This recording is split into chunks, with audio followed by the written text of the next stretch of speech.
lot of things that I love about this current period of activism, but one of the things I love the most is that it can be a Saturday at 3:30 and pouring down rain, and we will still pack a room.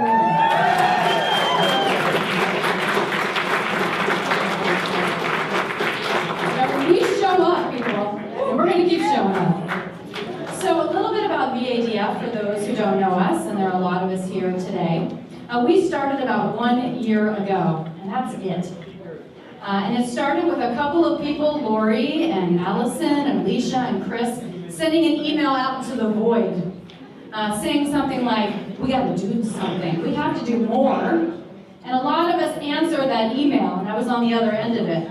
And we are now nearly 300 people strong. We held 80 events last year.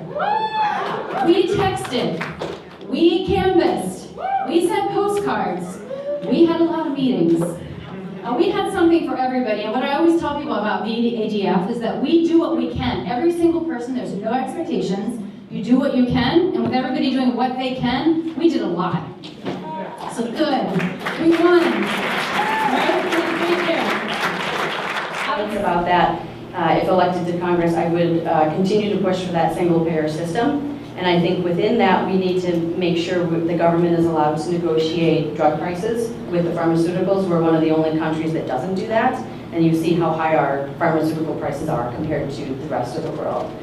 And in addition to making sure we have that kind of healthcare, I want to make sure we're focused on preventable and healthcare prevention. And so that we're putting the research dollars into the medical research programs so that we're coming up with the correct therapies and treatments and things for infectious disease, for things like cancer and diabetes, so that we can catch them early on rather than moving on to the long-term treatments that cost so much money.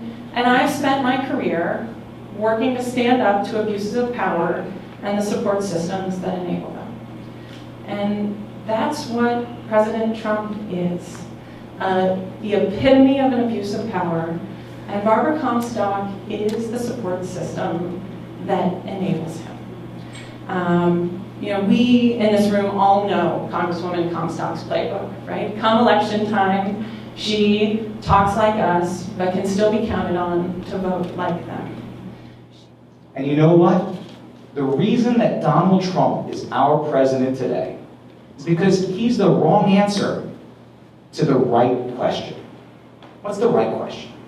The right question is what's happened in our politics that's become about serving the biggest donor instead of the biggest need.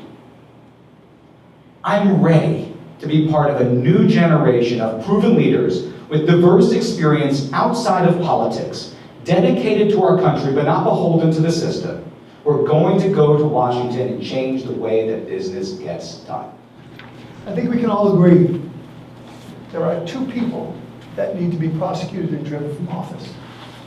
Donald Trump for his collusion with the Russians, for his obstruction of that investigation, and for his money laundering. And Barbara Comstock for her daily complicity in those crimes. And I believe that there's only one person in this race that can do both of those things. And in many ways, I think I am Donald Trump and Barbara Comstock's worst nightmare.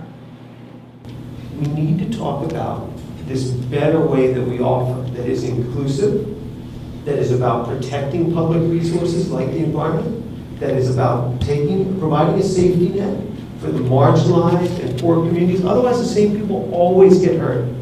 You want to know what's going to happen? Look at poor white people, look at minorities, look at immigrants. They always get hurt. And we know that, and we put an end to that with our policies. So public education, defend public education, but also transform it for the 21st century. As the daughter of a public school teacher, the product of good public schools, and now with my two daughters in Fairfax County Public Schools, I think we have to work hard to strengthen our public schools. And we have to make sure that we give our children the start they need and they deserve.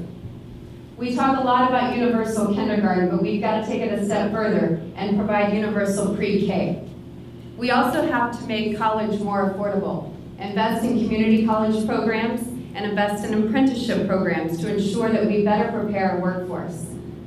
Donald Trump and Barbara Comstock have proposed a budget that would cut work-study programs for students by 50%. 50%. I can say that I wouldn't be standing up here today had I not had the ability to have a work-study program. We need to win this seat, and I am the best chance to do that. Day after I announced my candidacy, the Cook Report moved their rating for this race from a lean Republican to a toss-up, and they cited my entry into the race as their reason for doing so. Why? Because I am a successful, popular legislator from the heart of the district in central and eastern Loudoun, western Fairfax County. These are all a bunch of fantastic candidates. They are wonderful people, and any one of us would be a huge upgrade over Barbara Comstock.